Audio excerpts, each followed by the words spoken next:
I remember on that me like, saying publicly for the first time, yeah, I've had flirty moments with coworkers, and you had called me out on it and talked about how that hurt you, and that like, and the freedom that actually gave me to say, and you obviously you'd said it to you, but to kind of say it publicly. Yeah. Okay, my love. Today's all right. So today's conversation is going to require us to tell on ourselves a little bit. And maybe talk about some things that are not our favorite parts about ourselves. Oh. This is like fun. Yeah. Maybe. Because the goal for the conversation. Completely unprepared and excited. Ooh, but no, you're actually so good at this naturally. The goal for the conversation is this. You and I have been married for 24 years, which is, it's our what year? 24? Yeah. Oh, Kobe. That's our Kobe year, of course. Yeah. But Kobe. Not our death year. No, I was looking for your sports guy. Yeah, our Kobe year. Yeah. And realizing how important trust is in a relationship. Obviously for us in marriage, but with our teenagers, with coworkers, relationships don't really work without trust.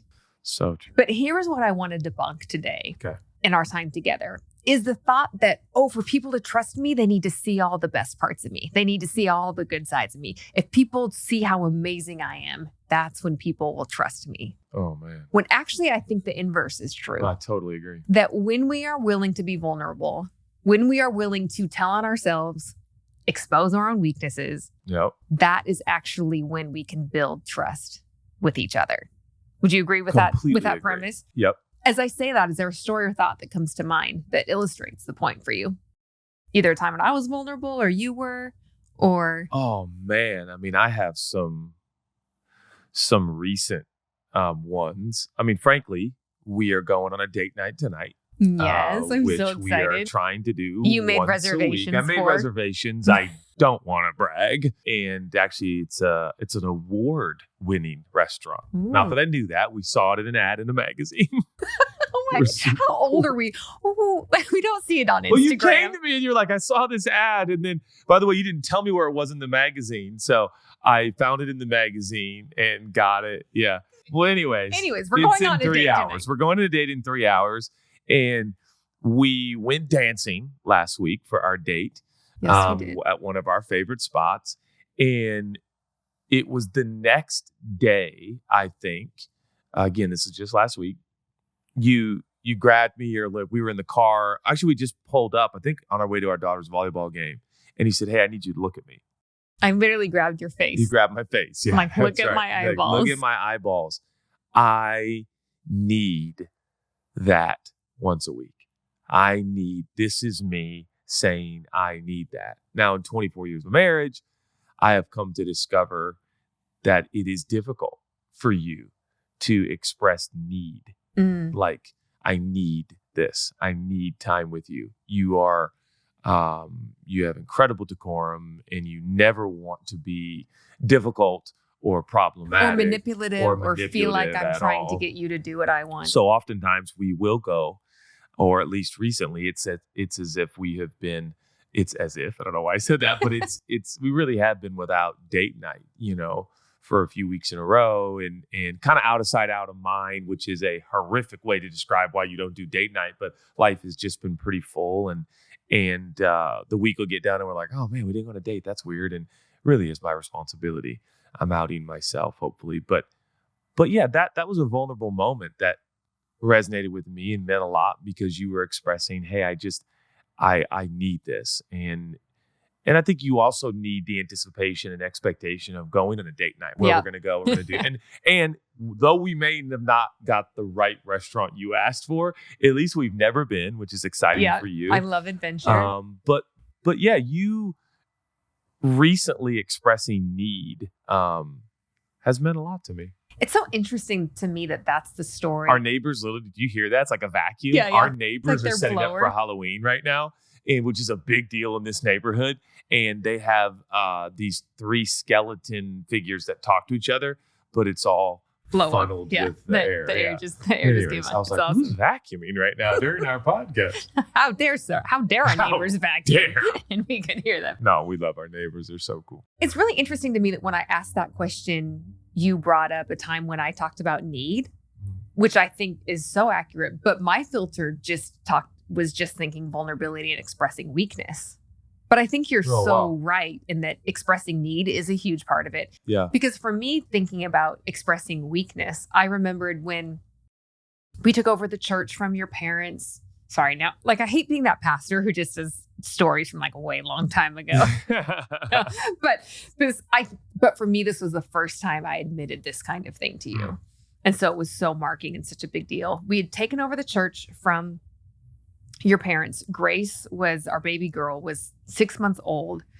And within the first 6 months, so probably between she was 6 months and a year, we had probably had a 1, 3, and 5-year-old. So parenting is full on, taking over new responsibility. I'm wondering if I'm good enough. Can we handle this pressure of new responsibility? Your dad was in the final stages of fighting cancer at that time. Like the pressure of life just seemed like a lot. And I remember just having such distinct temptations and pulls to just go cheat on you. And in various ways that we can get into if you want to ask about it, or, I'm sure. That's what the episode gets dedicated to. All the ways you consider cheating on me. I hate it when like people are trying to admit weaknesses, but they use it in so many euphemisms that it's never like specific, or it doesn't feel real. Like, it's just not that real. Right. Yeah. But it was a very real pull for me. And I had talked to, pastor about it and trying to get some accountability, trying to get some prayer. And I remember thinking, if I admit this to Judah, it'll make him feel like he's not a good enough husband. It'll make him feel insecure. It'll make him feel like he's doing something, all of these things I thought, if I admit this vulnerability, then it's not going to go so well. But finally, I just couldn't, contain it anymore. I felt like I needed to share that with you. And that was such an incredible, beautiful moment for us in our marriage. And all of a sudden, I didn't feel like I was carrying this burden by myself. It's like, we're carrying it together. And I never would have expected that sharing that with you would have built trust in the way that it did. Oh, man. And it's such an interesting turn of events in terms of how this happens in the human condition, in the human journey. We are so prone to accuse, you haven't been there, you didn't do this, all the while underneath, we either need to share something that's really troubling and disturbing, or we need to express that we need something. And I remember that instance of you not just saying, hey, I have been tempted to cheat or just escape or get out of the pressure, or, whatever. But you were once again good at saying, here's what I need from you. And there's even been times where you've coached me enough to say, I just need your arms around me right now. I just need you to listen. I don't really need you to fix me. I just need you to tell me it's going to be okay. And as absolutely as humiliating as this is to admit, coaching in real time is another thing we don't do in culture. We'll coach someone. By the way, preachers, what you're saying is preachers are famous for like, back in 1988, God set me free from, but no one wants to talk about this week. No one wants to in real time admit what they're facing, going through. But I have to applaud you, and it has meant a lot. You've, as frustrating as it is sometimes, particularly when you're in the moment, like, can you just hold me right now? And it's like, I don't want to hold you right now. I want to fight or tell you my point of view or what's wrong. But it's like, okay, this is what you need right now in real time. And that has meant a lot. It's been a level of vulnerability that's even different than here's my weakness, but it's like, here's what I need. And weakness is one thing, but saying something you need from another human is, sometimes it's like it feels you feel more naked, you feel more awkward because it's also like when you coach me in real time, hey, this is what I really need right now. It's like, well, it's either going to happen or it's not, and if it doesn't, how difficult will that be? It is pretty crazy to me that 24 years in, it is still hard to admit I need something from you. Yeah, I wonder why. Like I would have thought it would be easy by now, right? That it still wouldn't take vulnerability. Well, I think it'd be easy for me to hear it and share what I need as well. But it's funny that in that story, you remember me asking for what I needed, because I don't remember that part. I do remember, though, your embracing of me and your acceptance of me. And I do think if you would have shamed me, if you would have belittled me, if you would have just like, I can't believe that. Or if you would have made that moment about you, about this makes that a lot. Well, but you didn't in this moment. I remember however you responded, because you didn't do those two things. You let it be about me, and you comforted me and listened to me and did all those things, that it opened me up to be able to continue to be honest and vulnerable with you. Yeah. And I think that was really it precipitates fantastic. More. Vulnerability only leads to more vulnerability when it's accepted, received, acknowledged, even celebrated and acted on. I think one of the hardest things about vulnerability is who's going to break the ice and go first. Oh, right. Who's going to, in terms of relationships and romance and marriage and friendships and parenting and relating to your family, it's like, who's going to go first? Who's going to admit? I have a friend who's so good at being vulnerable, and he has gone as far to talk about like, hey, I'm just feeling really insecure at this party right now with you. Can you not walk away from me or something like, stuff like that. And it's just like, whoa, no, men don't even talk like that, but that is so helpful and productive. And doesn't that breed trust and security in you? Completely. Because all of a sudden you realize, oh, I know how to be a good friend at this moment. Yep. Because he just said, this is what I need and this is what I asked for. And all of a sudden you realize, oh, I can do that. I can do that. I love that you didn't just say that it's about romantic relationships, because I think trust and vulnerability are so important, even in our professional relationships. Last week, I had some things that I was supposed to get done by the end of the month, some work responsibilities. And I totally procrastinated, which I am. Talked about this before. Which I have not done my end of the deal at all, though. And I'm like, it'll be fine. I don't really care. Well, that's not what we're talking about. Okay, sorry. Think about me. But it got to the end of the month and I hadn't done my responsibility. And part of it's because I'm a procrastinator. Yeah. I'm a perfectionist procrastinator. So I procrastinate. Otherwise, it takes me forever to do things because I'm such a perfectionist. But anyway. Yeah, it's kind of planned procrastination. Yeah. So is that procrastination? That's an interesting concept we can explore later. But the problem how is that procrastination? Okay, but I got it. But the problem with that is some last minute things came up. And so I didn't get to my responsibilities. Yeah. And we live in a world, we're on a leadership team. So it's me, you, and somebody else who's on our peer. And if I didn't do that job, nobody else would have known who was a boss of me. We're kind of each other's bosses, so to speak. But I said, you know what? I can build trust with my teammate by just calling David, our CEO, up and letting him know, hey, I'm so sorry. I didn't get to this month. And his response was so amazing to me because, again, it was like I could tell in our working relationship that built trust. Instead of him finding out for some other ways or waiting that, oh, Chelsea didn't do her job. It's like, oh, okay, I understand that. Thank you for bringing that to me. Yeah. It builds worse professionally too, don't you think?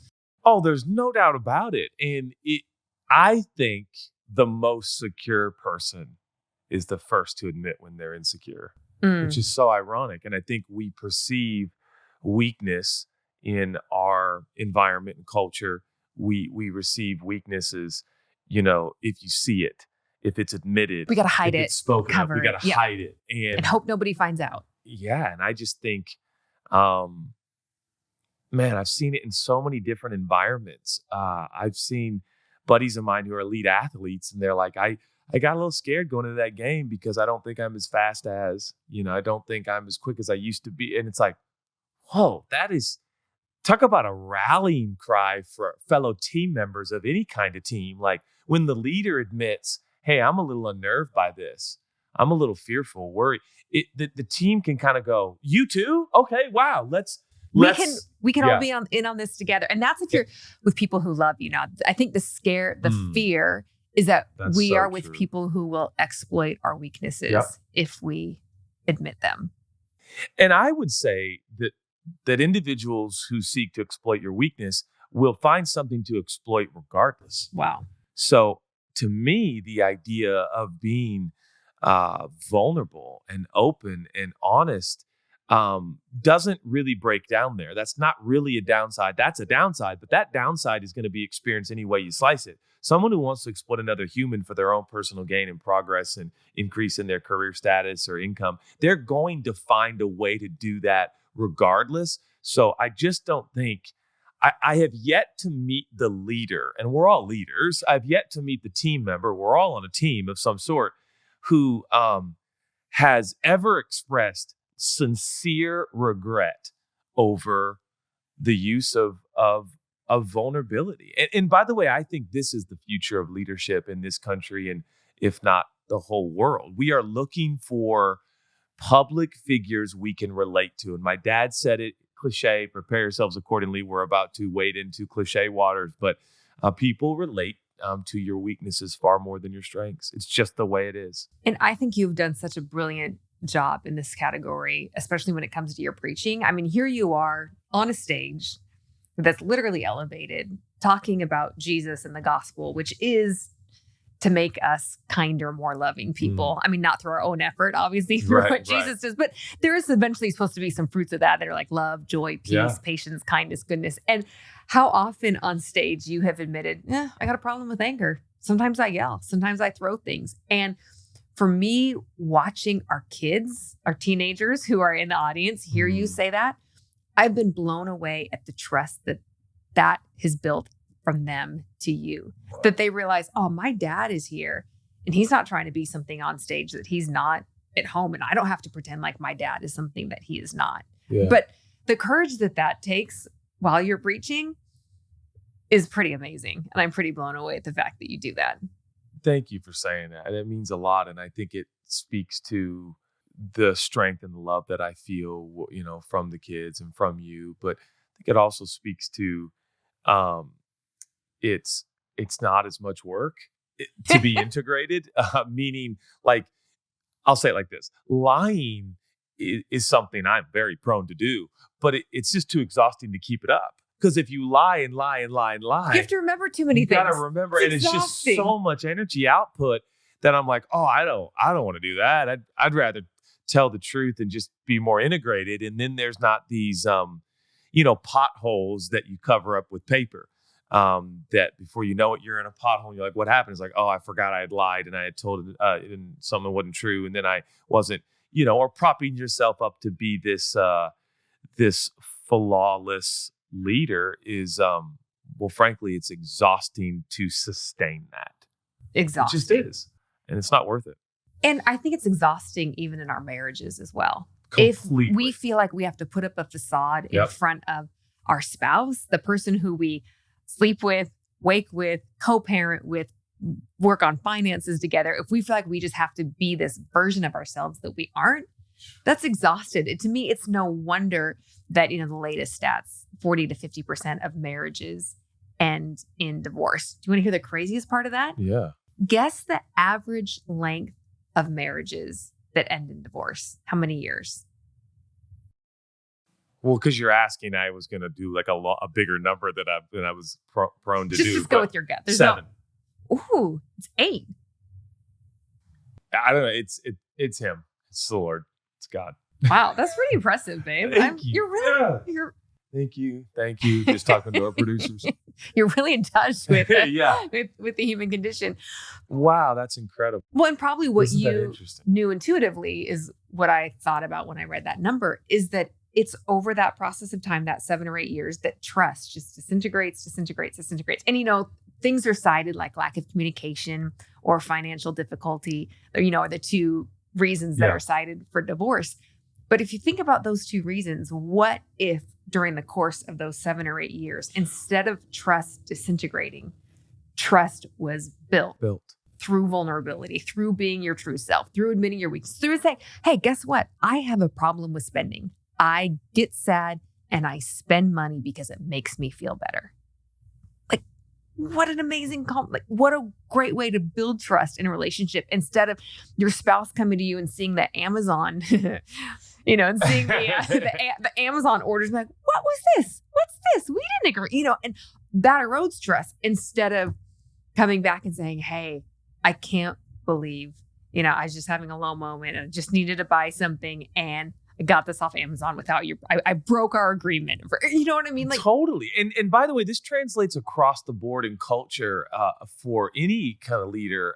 Shout out to Max Homa, who's a professional golfer on the PGA Tour. He's got a great tan and a nice beard. Yeah.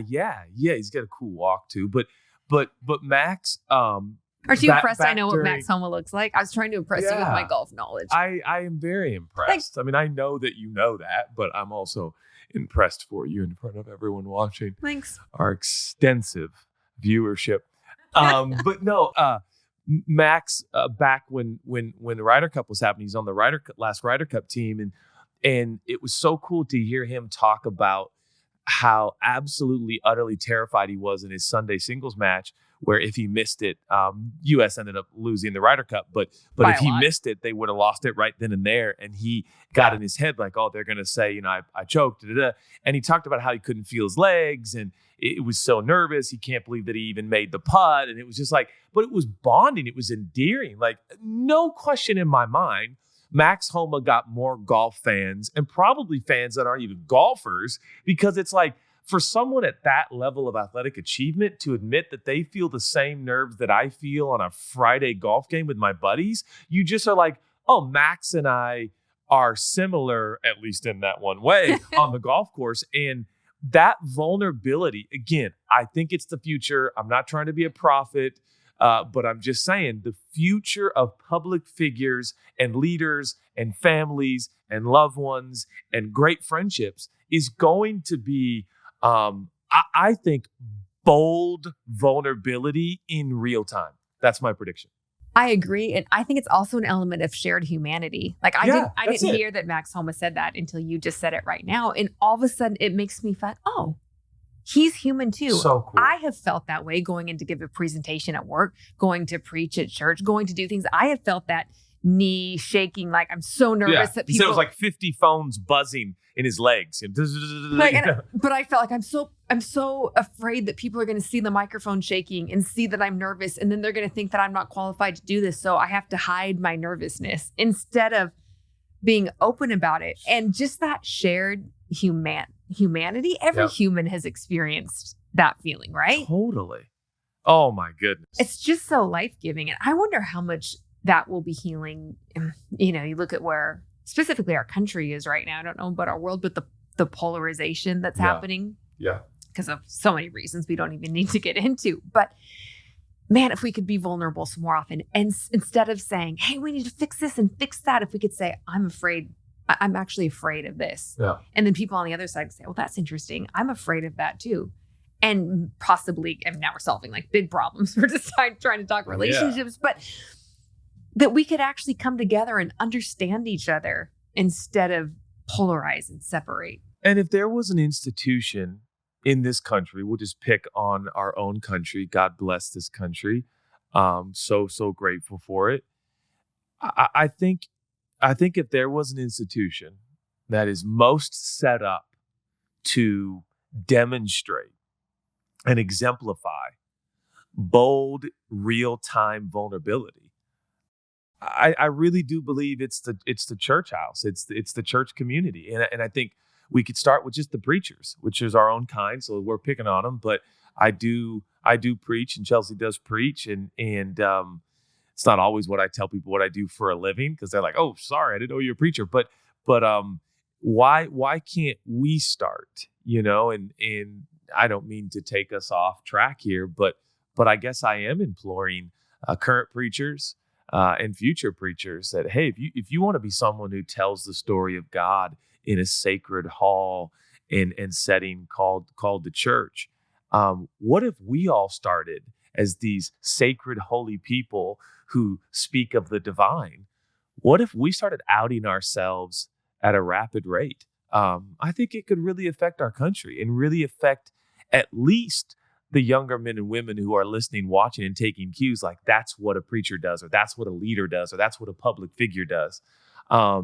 Just out ourselves. We're all so worried about being outed. Public figures everywhere now, and we talk with a lot. We're all worried about being outed. But man, if you out yourself, that can relieve a lot of anxiety. Oh, I know for me, we did a podcast last year, similar conversation. We talked about how to not have an affair, or how to not, Oh, that's right. or how to be faithful, or I can't remember the exact title. I'm not great at I just heard from friends even about the title. Like, that's crazy. How could you? And it's like, wait, so, I mean, even the title makes waves. Right. But this is where we're at. I remember on that, me saying publicly for the first time, yeah, I've had flirty moments with coworkers, and you had called me out on it and talked about how that hurt you, and and the freedom that actually gave me to say, and you obviously you'd said it to you, but to kind of say it publicly, that it's actually just really freeing. Okay, but if you want to take your shot to call out preachers to be vulnerable, I want to take my shot to call out spouses to be vulnerable.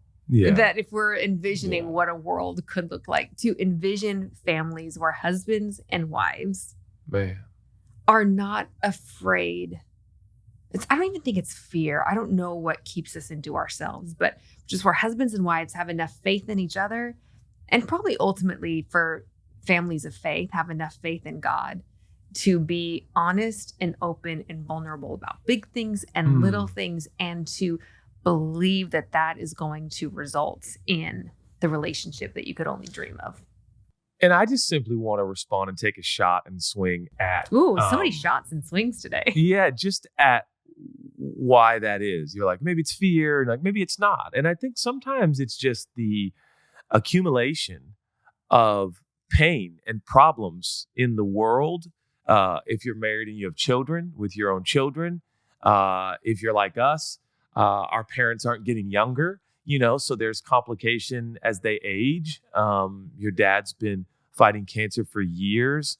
It's a miracle he's still alive, it's an absolute by the way. Miracle. So there is tension and stress as you age in life. And now our kids are not, they don't have 8-year-old problems. They have 19-year-old problems, like they're 19, they're considering marriage, and one's 16 and the other's 14. And, the pressures of high school basketball or the pressures of high school volleyball. Our family dinner last night. Our kids gave us an education on drugs on their campus and told us all. Fentanyl alone is enough to stress you out. And so I just want to give a little bit of credit to, I think that there are spouses out there who are like, man, if I share what's really going on, the lifelessness I feel, the trepidation I have around, the anxiety around our money, I think I might just crush my spouse. And so now we can argue left, right, and center that in fact is not true, but yet that sensation is true and real. And it's like, man, I know that this would be a lot for my spouse right now. And I want to give credit because I think there's a lot of spouses out there, or a lot of best friends out there, a lot of coworkers out there, a lot of loved ones out there, a lot of grandkids out there. I don't want to tell grandpa what I'm really going through because, grandpa's going through. Or, I don't want to tell mom and dad what I'm facing at 16 because I know they got a lot of stress. The other night, our 16-year-old said to me, his body posture was just distraught. And I was like, buddy, what's going on? What's going on? Later, he said to me, Dad, I was just trying to gauge whether or not you had the bandwidth, the space to dig in and talk with me about something. And he wanted to talk to you about something vulnerable. Yeah, something very vulnerable. Yeah. But he was like, I don't want to, and obviously he's emotionally intelligent, but it's also so indicative of where we are in society and culture. There is so much data, so much technological portals that tell us about all the tragedy, all the trauma, all the loss, all the pain, natural disasters, that I think sometimes it accumulates in a point in our brain where well, I can't be the weak link in the system and the family and the friendships and the relationships and the team and the business. So I'm not going to say anything, but it feels noble. It feels like the right decision, but it rarely works out. I hear what you're saying. You are saying we think we are being loving and considerate of our spouse, our family members, by being strong. Yep. When actually the loving and considerate thing we can do often is to be vulnerable. Okay. That is such a great point, and I fully agree with you. At this juncture, I am very excited to introduce a very new, we'll call it a segment, into In Good Faith. Season 2, doing something new. Yes. This took us forever to get to season 2. Our apologies, but we're off and running now. We're off and running. This is called the Voice Memo Vault. Whoa. And for this Okay, yeah, we've first talked take, about this. we were having this conversation with some friends, and they sent in some questions to us that we have not heard, which we're excited about. But in the future, we're just going to pull out voice memos that hopefully listeners send in.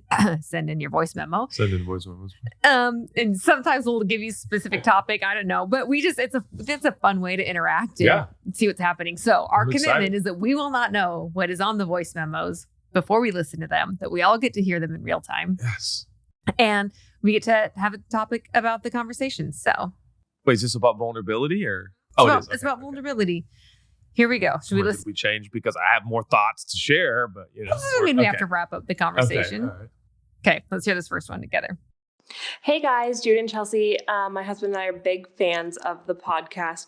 And my question was, what advice would you give to couples who have faced betrayal or infidelity, especially stemming from sexual temptation, and they're trying to rebuild trust?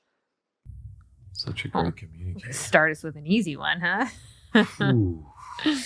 So help me make sure I got that question. So it's what would you say to a spouse who's found out about infidelity, they've been cheated on, betrayed, and rebuild and trust. How do you rebuild? So that's a real question. And I think trust can be, in the world we live in, there's so many ways that sacred, intimate bond, whether it's, through an affair, through DMs, through inappropriate, like there's just so many ways that trust can be violated in the world that we live in. I think a couple things, and a lot of my thoughts are coming from raising teenagers, maybe.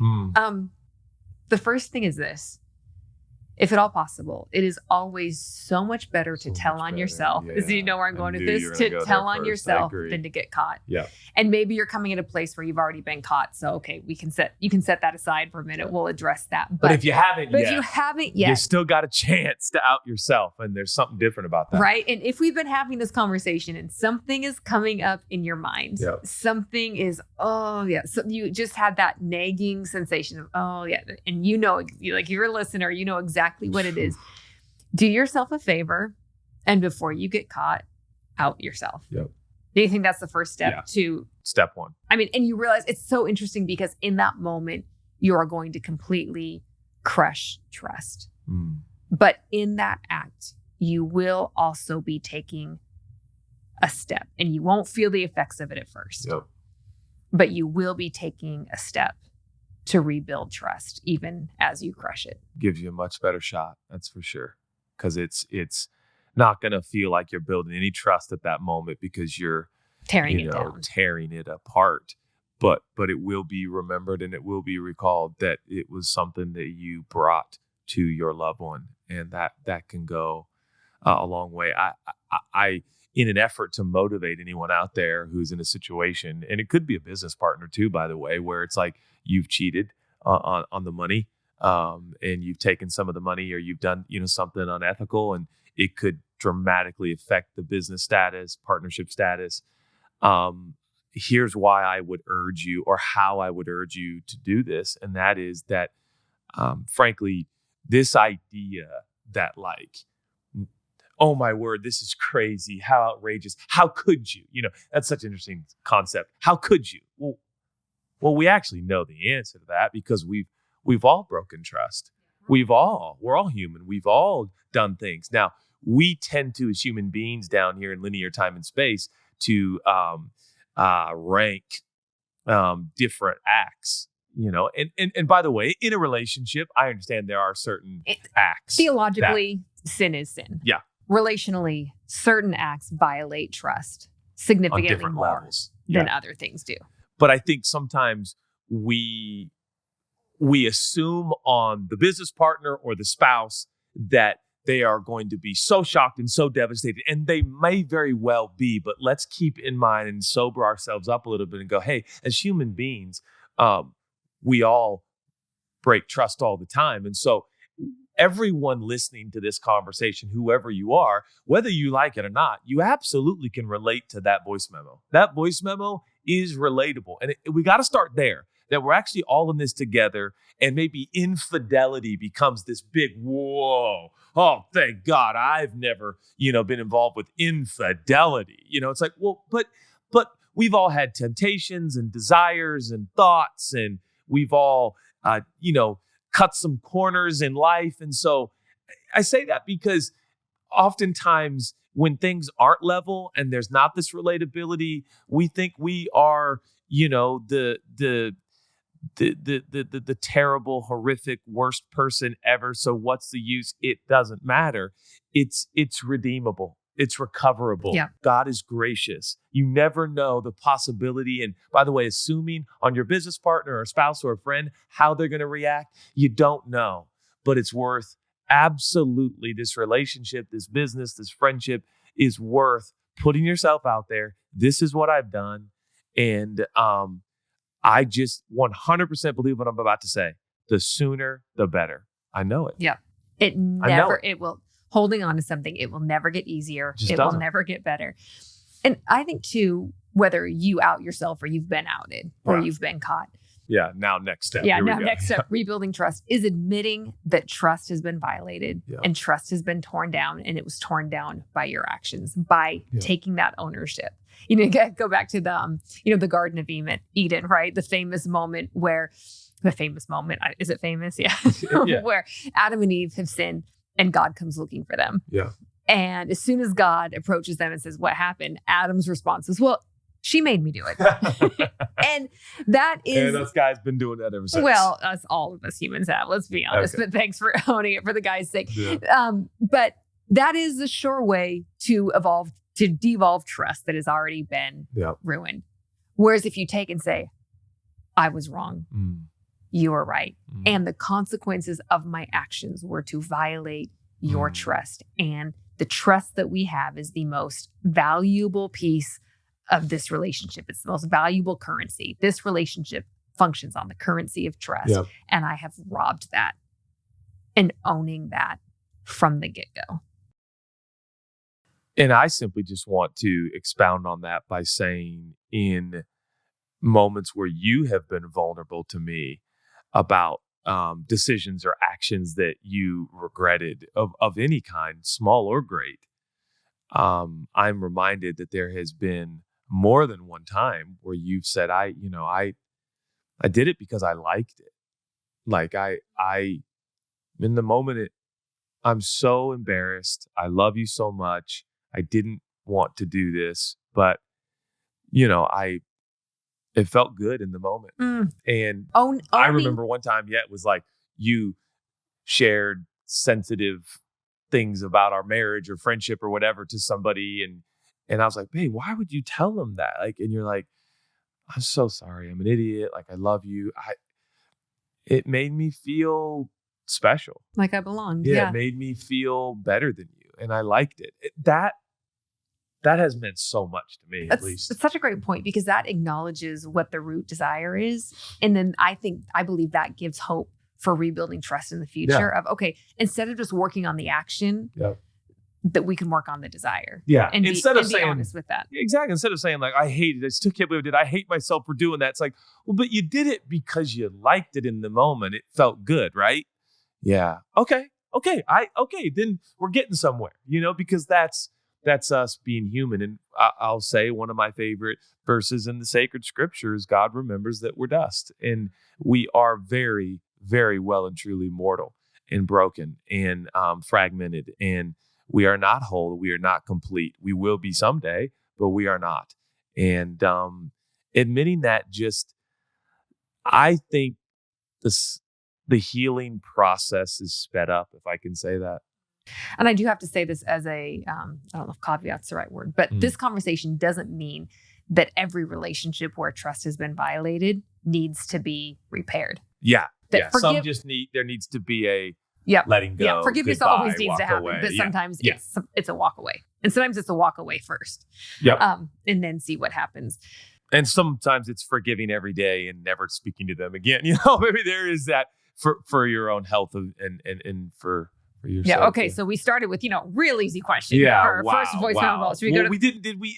And then lastly. Oh yeah. Do you want to? Yeah. Lastly, just to wrap up, I mean, infidelity and I just think, depending on the audience, depending on what your spouse desires, I think the more that you can share what was going on in your brain and your body and your soul and why you actually truly really did it, is incredible. Last thing, in an effort to avoid infidelity, one of the things that we practice, which I don't know if this is going to be controversial, I just realized, like, wait a minute, I don't know if I'm allowed to say this, but Chelsea and I, and this has been the last several years, because I didn't grow up like this at all, but like, when you feel attraction towards someone, or you feel like, ooh, I kind of feel like I want to flirt with someone, there is a situation where before infidelity grows, because that's how it grows, you can just, we talk about celebrity crushes, or we talk about, wow, that person is so handsome, so attractive. And I get stretching and body work done. And I've had people, women come over, and you're like, wow, she was kind of cute. And I'll be like, okay, all right, it's in our living room, but I hear you, and just as silly as that sounds, and maybe people won't like this part of the episode, it has been really, really trust building and meaningful, because it's like, okay, that guy was so handsome and he really liked you and seemed to talk to you a lot at the party. How was that? It's like, oh, I don't know what you're talking about. It's like, well, that erodes trust. But it's like, yeah, he was pretty handsome and I felt pretty cool because he kept talking to me. That was pretty awesome.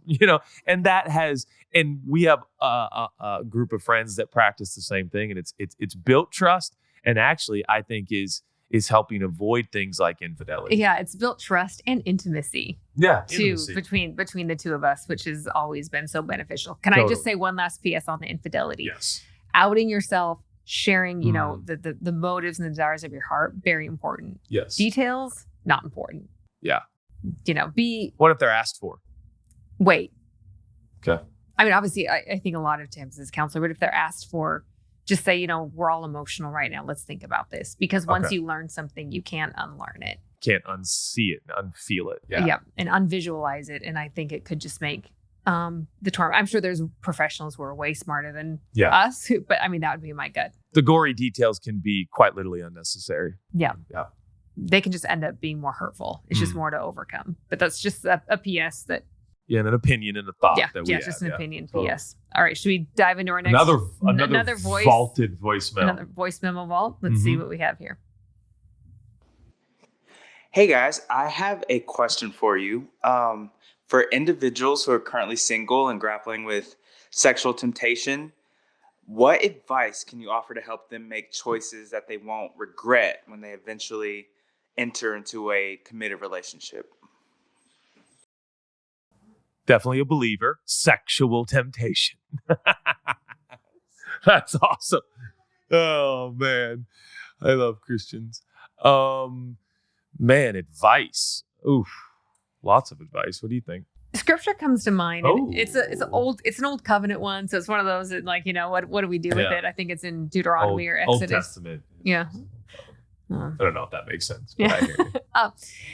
But it's a really fascinating scripture to me, and it's true of human nature, no matter what the circumstances or where we live. And basically, it says that the people, it's talking about the nation of God, the children of Israel, it's saying they made all these bad decisions because they didn't consider the latter end. Wow. It's like they didn't consider, what do I really want?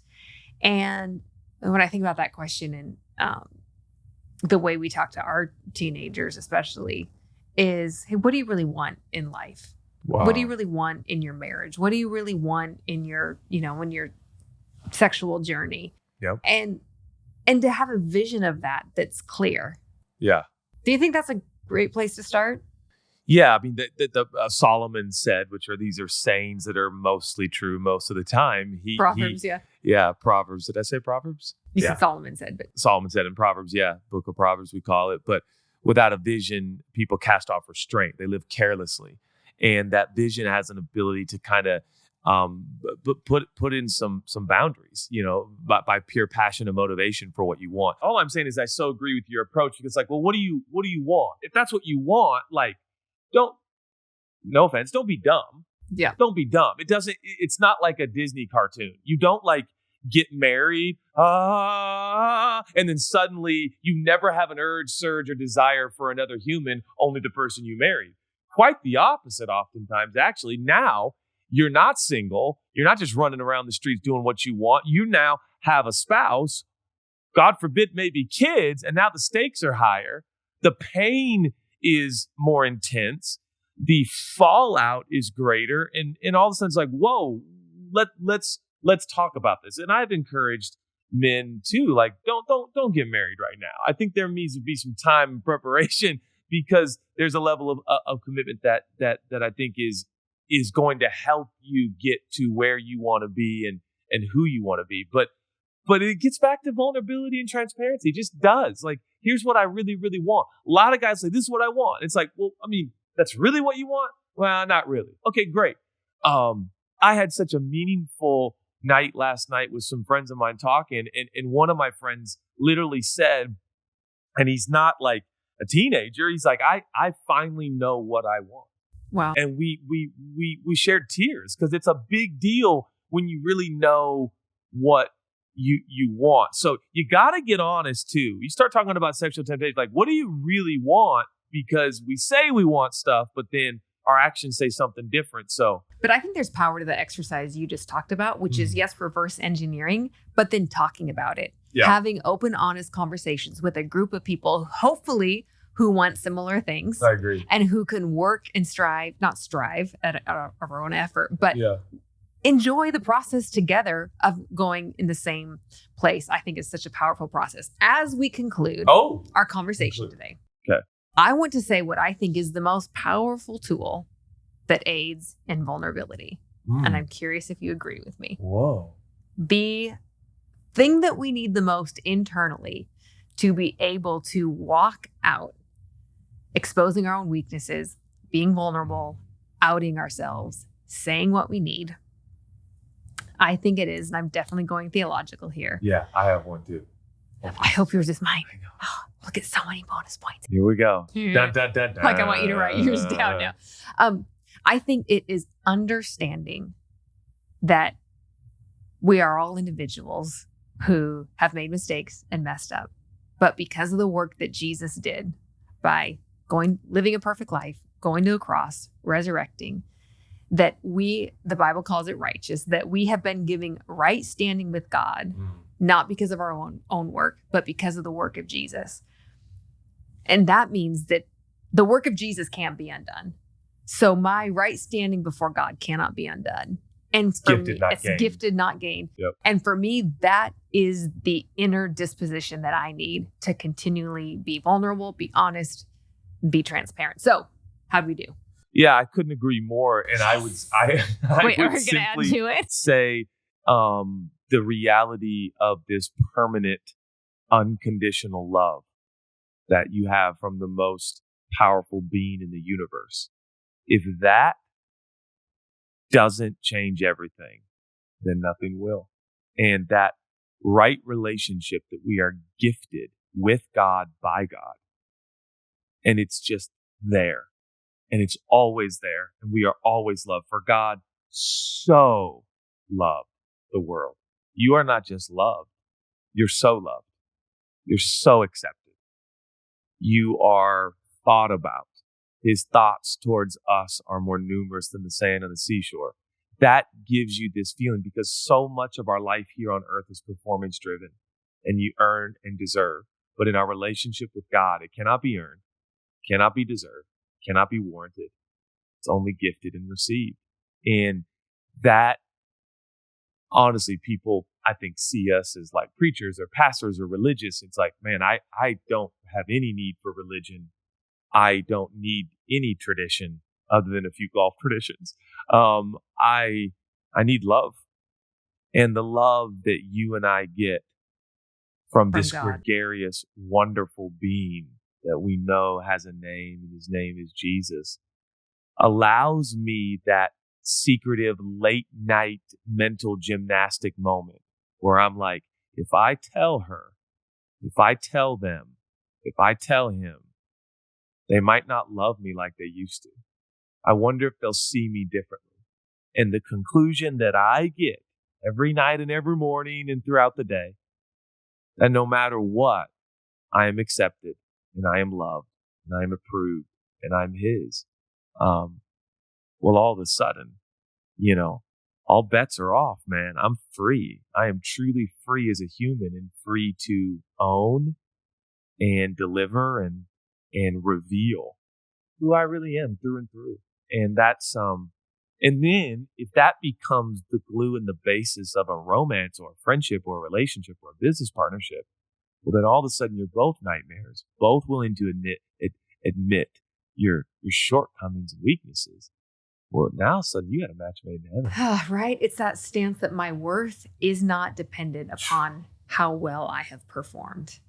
And that stance that can only be granted to us by God, by our Creator, can actually allow us to be vulnerable, which builds trust. Yes.